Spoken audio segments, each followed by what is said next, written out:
제가 항상 강조드리는 것 중 하나가 캔들을 보라고 말씀드리는 것이죠. 캔들을 본다는 것은 여러 의미가 담겨 있기 때문에 의아해 하실 수도 있습니다. 캔들을 보다, 이게 무슨 뜻인지 오늘 한번 풀어보도록 하겠습니다. 먼저 캔들의 구조에 대한 이해가 필요합니다. 지금 보시는 것처럼 제가 미리 이 구조에 대해서 준비를 해봤는데, 예전에 이 캔들 구조에 대해 잘 설명한 영상이 있으니까 좀 더 자세히 배워보고 싶다면 그 영상을 시청해 보시는 것을 추천드립니다. 그럼 캔들의 구조가 무엇일까?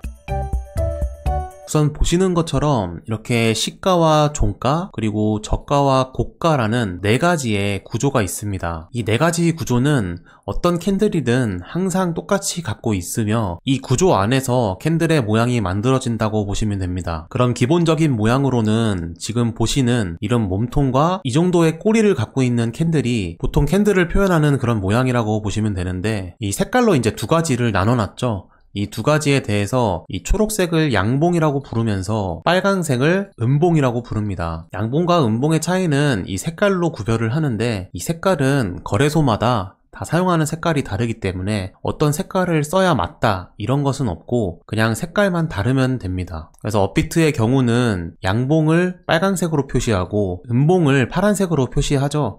하지만 해외 거래소 같은 경우는 대부분 양봉을 녹색으로 표시하고 음봉을 빨간색으로 표시하니까 이런 점은 한번 기억해 두시면 좋습니다. 그럼 이제 저가, 시가, 종가, 고가에 대해서 조금 더 자세하게 설명해 볼게요. 일단 시가와 종가란 시작하는 가격, 그리고 끝나는 가격이다, 이렇게 외우시면 되고요. 그리고 저가는 가장 싼 가격, 고가는 가장 비싼 가격이다, 이렇게 외우시면 됩니다. 음봉의 경우는 양봉과 이 반대되는 구조가 하나 있죠. 저가와 고가는 똑같은데 시가와 정가가 이렇게 반대로 되어 있습니다. 양봉의 경우는 시가가 아래에서 시작해서 종가가 위로 끝나기 때문에 가격이 올라서 마감됐다 해서 양봉이라고 부르는 것이고, 음봉은 비싼 가격에 시작해서 싼 가격에 마감을 했기 때문에 이렇게 음봉이라고 부르게 됩니다. 그래서 이 부분만 사실 구별을 할 줄 알면 양봉이나 음봉이나 상관없이 이제 이 캔들에 대해서만 집중할 수 있게 되죠. 그래서 지금 이 색깔이 칠해져 있는 곳은 몸통이라고 부르며,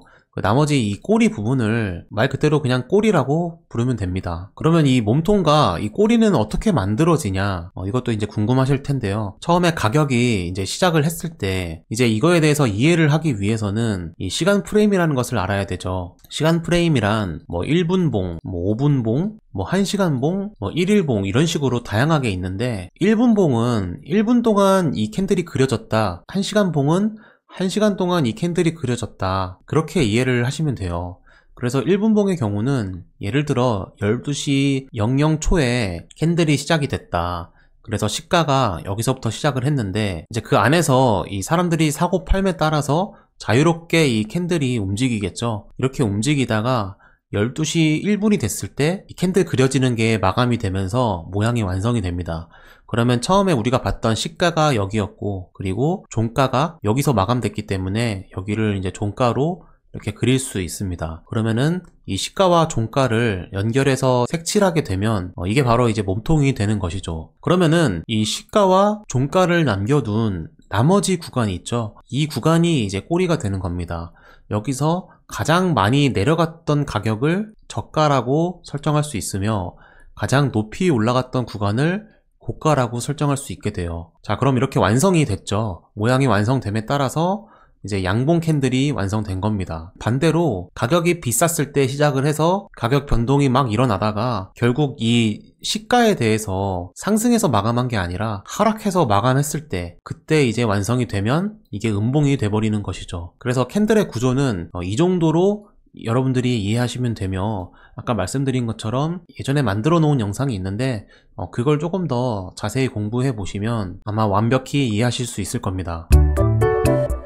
자, 그러면은 이제 구조를 이해했으니까 캔들의 모양을 이해하면 완성됩니다. 앞서 구조를 확인했을 때 본 것처럼 캔들은 다양한 모양을 가지고 있어요. 이 시장 참여자들이 당연히 거래를 엄청 많이 할 때도 있고 적게 할 때도 있고, 그런 장세에 따라서 캔들의 모양이 많이 달라지는데, 지금 이렇게 미리 제가 준비해 놓은 것처럼 장대형과 도지형, 망치형, 이 세 가지를 잘 기억하시면 됩니다. 아마 인터넷에서 찾아보면 이 세 가지 말고도 아주 다양한 이름으로 많은 캔들이 존재할 텐데, 저는 기본적으로 이 세 가지를 정해서 여러분들께 소개해 드릴 겁니다. 왜냐면은 제가 평소에 거래를 할 때도 이 세 가지만 집중해서 거래를 하기 때문이죠. 왜 이렇게 위랑 아래를 구분을 해놨냐면, 사실 양봉, 음봉이 이렇게 모든 캔들에는 다 존재를 하지만 장대형, 도지형, 망치형이라는 것은 양봉, 음봉 구분 없이 모양만에 집중을 하기 때문에, 이렇게 위에 양봉, 음봉을 이해하는 게 아니라 이 밑에 모양을 이해하라고 좀 여러분들의 이해를 쉽게 다시 이렇게 그려놓은 겁니다. 그래서 장대형은 그냥 이런 모양이다, 도지형, 망치형 뭐 각각 이런 모양이다, 이렇게 이해하시면 됩니다. 그럼 직접 이 시장에서 한번 찾아보도록 할게요. 일단 장대형의 경우는 어떤 매물대를 강하게 돌파해서 시세의 변동이 매우 큰 상태를 말합니다. 매물대를 돌파했다가 어떤 뜻인지 한번 이 실제 시장에서 확인해 보도록 할게요. 지금 왼쪽에 보면 이제 비트코인 차트가 있는데, 뭐 예를 들어서 이런 구간이라고 할 수 있습니다. 이런 구간 같은 경우를 보면 이 캔들을 기준으로 그 다음 캔들이 이렇게 큰 캔들을 만들었죠. 이 큰 캔들을 만든 것에 대해서 한번 살펴보니까 이런 직전 매물대를 하락 돌파하고 큰 음봉을 만들었어요. 그래서 이것을 장대형인데 장대 음봉이라고도 부를 수 있겠죠. 왜냐하면 음봉이니까. 그래서 이런 식으로 이 매물대를 돌파한 캔들을 장대형이라고 부릅니다. 이렇게 강하게 깨면서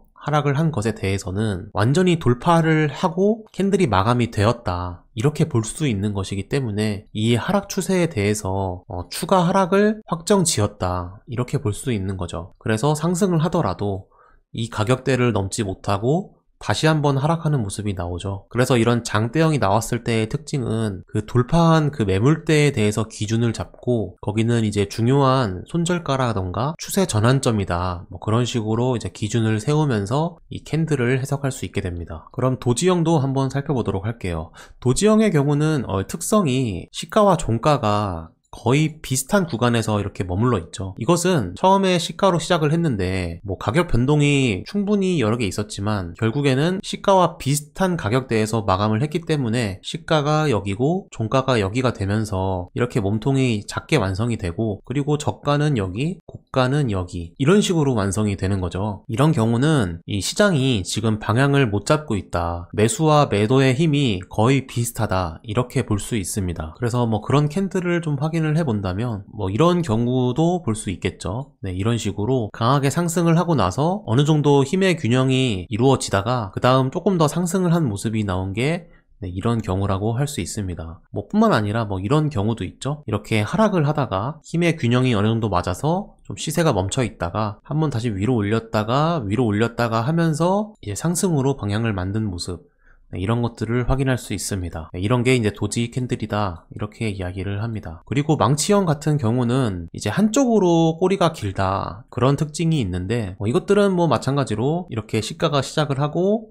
뭐 가격 변동이 막 있다가 그러다가 이제 시가는 깨지 않고 살짝 올라간 상태에서 뭐 이런 식으로 마감을 한다. 뭐 예를 들어 이렇게 봤을 때는 이런 식으로 몸통이 만들어지고 여기가 저가고 여기가 고가니까 이렇게 캔들이 위로 많이 크죠. 그래서 이런 모양들을 한번 보면 어느 쪽으로 좀 많이 왔다 갔다 했나, 뭐 이런 것도 한번 볼 수 있습니다. 그러면 이제 이런 것들로 이 모양에 대해서 예측을 하는 거죠. 매수의 힘이 셀까, 매도의 힘이 셀까. 뭐 예를 들어 지금 이런 그림 같은 경우는 위로 많이 올라갔다 내려오다가 이제 마감을 했죠. 위로 많이 왔다 갔다 했으니까 그 전에 있는 매물대를 좀 많이 소화하는 모습이구나, 뭐 이렇게도 해석을 할 수 있습니다. 그래서 이거에 대한 예시로 보면 방금 확인했던 것처럼 뭐 이런 부분이 될 수 있죠. 아까 도지 캔들을 확인할 때, 그리고 그 다음에 이제 망치형 캔들이 나왔죠. 그러니까 하락을 하고 나서 힘의 균형이 어느 정도 맞았다가 그 다음 캔들에서는 자꾸 위로 올라가는 모습들이 나오면서 마감이 된 거죠. 그래서 그 다음 캔들에서도 마찬가지였고, 그 다음엔 드디어 이렇게 몸통을 만들면서 완성을 하고 상승하는 모습이 나왔죠. 그래서 어느 정도 이런 캔들로 이 매물대를 소화했기 때문에 좀 제대로 이제 상승할 수 있는 힘이 있었구나, 이렇게 판단할 수 있습니다. 그래서 이런 식으로 캔들을 보는 방법에 대해서 정리를 해드렸습니다. 사실 과거에 이 캔들들을 보면 사실 정말 캔들이 많죠. 지금은 주봉인데 뭐 일봉으로 바꾸면 뭐 이런 모양으로 나온다던가, 뭐 1시간봉으로 바꾸면 훨씬 캔들이 많아지죠. 우리가 공부할 수 있는 캔들은 이 시장에 이미 굉장히 많습니다. 어떤 캔들로 바꾸냐에 따라서도 모양이 또 달라 보이고 하기 때문에 프레임을 바꿔보면서 이 시장을 이해하는데 조금 더 도움이 되실 수 있도록 사용할 수 있습니다. 자, 그래서 이렇게 제가 경험한 것들을 한번 따라해 보시면서 여러분들께 올바른 배움이 되셨으면 좋겠습니다.